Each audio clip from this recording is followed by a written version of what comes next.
Godmorgen, mine dejlige piger. Jeg vil lave en lille makeup beauty i dag. Get ready with me. Til arbejde. Jeg starter med sådan en lille primer. Faktisk, selvom at det er fra Essence, så synes jeg, at den er meget fin. Den er meget billig. Men jeg har prøvet det en gang. Og så synes jeg faktisk, at den var skidegod. Så jeg har købt den igen. Jeg vil meget gerne prøve nogle andre. Men nu har jeg lige købt den her. Så den skal lige prøves af. Og så må vi prøve noget andet på et senere tidspunkt. Jeg synes, den klarer sig fint. Fordi efterfølgende foundation og resterende makeup ligger meget godt. I hvert fald på mig. Så det synes jeg, at man kunne sagtens have brugt. Så i dag har jeg fra L'Oréal CC creme. Jeg gider ikke have sådan en helt dækkende tekstur på mit ansigt. Det er fredag. Det kan være stille og roligt i dag. Skal jeg ikke så meget i dag. Jeg skal bare arbejde og så hjem igen. Så jeg tænker, at det vil være fint med en lille stille og rolig makeup. Selvfølgelig. Jeg elsker at tage makeup på. Lige meget om det er fredag, om jeg skal noget, eller hvad der nu skal til. Men først, så tager jeg det simpelthen med fingrene. Får det lige på mit ansigt. Og efterfølgende, så tager jeg Beauty Blender. Og får det lige blendet lidt ind i mig. For jeg synes, den giver mig en lille smule for stærk farve, så bliver sådan lidt guld i det. Og det kan jeg ikke lide, som om jeg har en lille maske på. Så derfor vil jeg simpelthen bruge blenderen, som tager en lille smule af den her farve. Og få lidt mere på plads. Så det er faktisk, skulle jeg fortælle, min første video, som jeg vil lægge ud. Så jeg håber, at jeg kan få noget feedback, måske nogle spørgsmål i kommentarerne, som jeg kunne snakke med jer om, når jeg tager makeup på, eller nogle andre rutiner, som jeg kommer til at lave sammen med jer. Så skal jeg lige finde min blender. Så prøver jeg det lige på. Jeg har faktisk startet at lave både TikTok og Instagram og lidt forskelligt, fordi jeg vil gerne lave videoer om min både rutine, men også min life, fordi at jeg er i gang faktisk med et kæmpe forandring lige nu. Og den forandring handler om, at jeg har lavet gastric bypass operation, så det vil sige, at jeg er i gang med et kæmpe vægttab. Så se, blevet det blendet lidt ind, så den er lidt lyse igen i mit hoved. Så det næste step skal jeg have lidt puder. Puder har jeg fra, hvad har jeg det fra? Det er et godt spørgsmål, hvor jeg den har fra. Willow's Pro Age Powder. Sådan et har jeg. Så der putter jeg en lille smule på. Jeg kan godt lide, at det hele sidder meget mat på mig. Derfor bruger jeg lidt ekstra meget. Men jeg elsker, at den er uden noget farve. Den er gennemsigtig. Eller den er jo hvid, men når man putter på, så giver den ikke ekstra farve. Det er jeg helt vild med. Fordi så er det jo den farve, man har fået fra sin foundation eller CC-creme. Det er jo den, der ligesom kommer til at være i stedet for et ekstra for puder. Så sådan. Ja, så det var jeg i gang med at fortælle. Det er jo selvfølgelig et kæmpe forandring. Så jeg kommer til at også lave nogle videoer omkring det, så jeg kunne fortælle jer lidt mere om mig, og hvad der generelt sker. Det er sådan et forandring. Fordi det er, synes jeg i hvert fald, blevet meget populært, at man får sådan en operation. Men jeg synes, at man skal gøre det med mod. Så jeg nåede sådan et vækst, så jeg kunne ikke klare det selv. Og det har også taget mig gennem sundhedsvæsenet i virkelig lang tid. Jeg har nu har jeg Vivian Sabo. Den er lidt gammel, men jeg elsker den. Den har den perfekteste farve. Jeg har ikke fundet den endnu. Andre. Sådan en, som jeg kan sige, jeg har brugt det meget. Sådan en til skulder. Til min, ja, man kan ikke se det så meget lige nu. Men når jeg tager det på, så skal det nok blive godt. Men i hvert fald den farve, den er sådan lidt mørk i det, men sådan lidt gråt i det. Så den giver en god look på ansigt, uden at det bliver for meget. Nu er der jo selvfølgelig lys, der kommer, som gør, at man kan ikke se det så tydeligt lige nu, men bagefter, det skal jeg nok vise jer. Så lige en lille ekstra spejl. Så. Skal jeg også lige høre min næse. Jeg elsker at lave den en lille smule tyndere.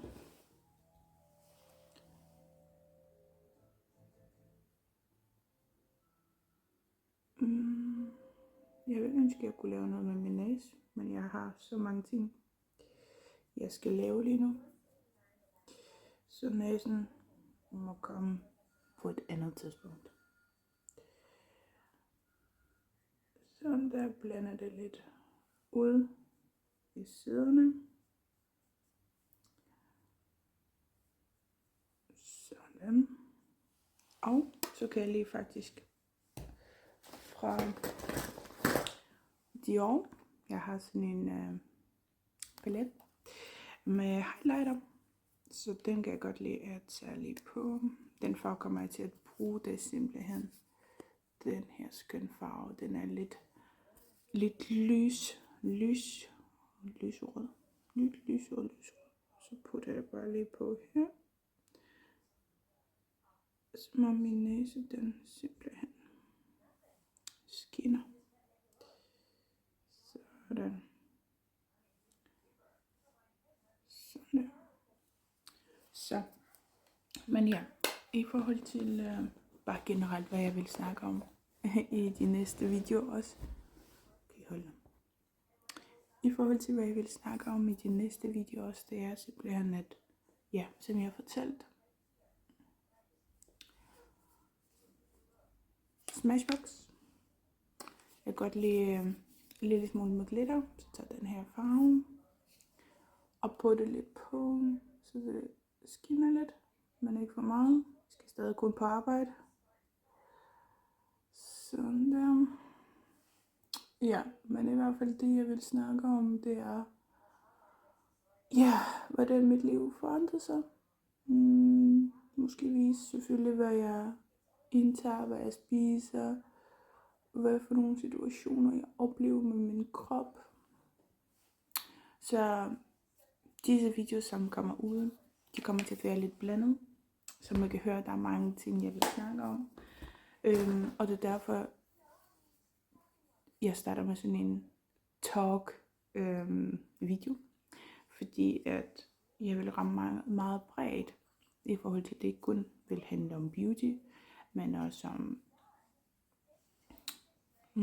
om faktisk, som jeg kan sige, jeg kan godt lide Essence. Og der er blush i sådan en nummer 30. Den, jeg vil sige, det er mere sådan en rosefarve. Den er perfekt til mig, synes jeg i hvert fald. Kan godt lide at lave lille kinder. Yes. Lidt her. Sådan der. Så.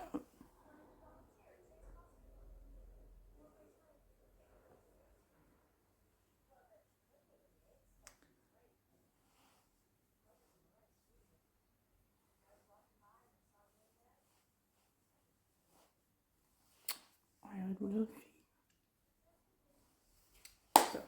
Så vil jeg selvfølgelig vise jer den. Så tager jeg igen min Dior.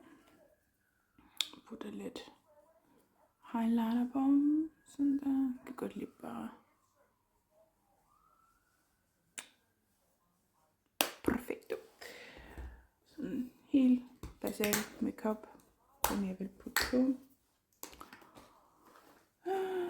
Så det jeg putter på efterfølgende, det er simpelthen sådan noget fra Maybelline, sådan en fixator, så den kan holde ud lidt længere min makeup. Tada! Og så kigger jeg lidt. Så vil jeg lave min bryn. Først børste den lidt. Så har jeg sådan et fra H&M faktisk. Angel Brown Filler. Farve. Ingen farve. Men den er sådan lidt mørk. Men da min bryn er bare generelt ret mørke i sig selv, så vil jeg fylde en lille smule ud. Sådan der. Så som om jeg har ikke gjort noget ved den, men i hvert fald har fået en lille smule farve til slutningen. Sådan der. Og så vil jeg lige få det lidt på plads.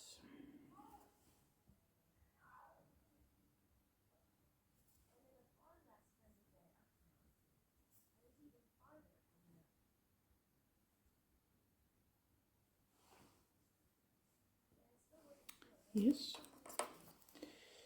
Og så skal det lige fixeres lidt.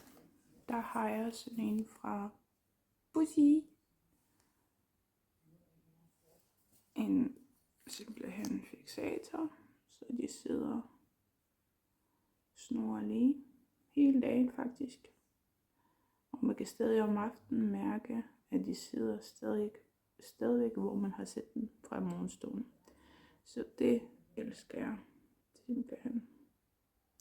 Hvis jeg ikke har lavet det endnu permanent, så vil jeg gerne have, at de sidder så fint som muligt i løbet af dagen. Sådan der. Yes, så er jeg ved at være der. Så har jeg faktisk købt en ny blyant, også fra Essence. Har været ude og hente Essence lidt. Jeg prøver bare lidt for at have lidt forskellige farver. Så den er simpelthen matte og farve. Ja, det er godt, de skriver farve på den. Sipter, men sådan et farve. Den vil jeg lige have på kanten. Alene.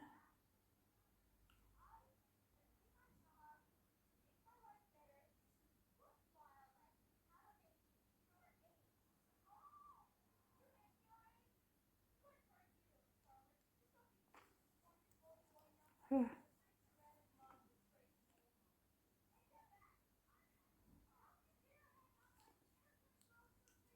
Så jeg får lidt farve.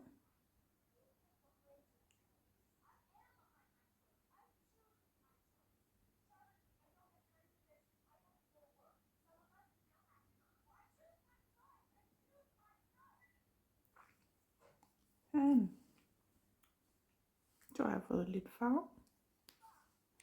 Det synes jeg er min farve. Og selvfølgelig skal jeg lige have et læbemad efterfølgende. Bare blot et gennemsigtigt. Og til sidst, og ikke mindst, så har jeg sådan et fra Maybelline. En Sky High i sort mascara. Så får mit øjenvipper lige på plads. Og så er jeg klar til arbejdsdag. Så der skal jeg lige være bedst på. Jeg elsker at lave den lidt naturligt, så de ikke overdriver, bare de kan ses lidt. Så derovre jeg seriøst lave vipper, så man ikke skal lave det her hver eneste dag. Man har ikke taget mig sammen endnu til det. Må jeg snart gøre. Sådan. Så er det min lille makeup. Jeg håber, det var meget hyggeligt at være sammen med mig. Og jeg håber, I glæder jer til at se lidt flere videoer, hvor jeg fortæller om alt muligt, hvad der sker, i hvert fald i mit liv. I må have en fantastisk dag.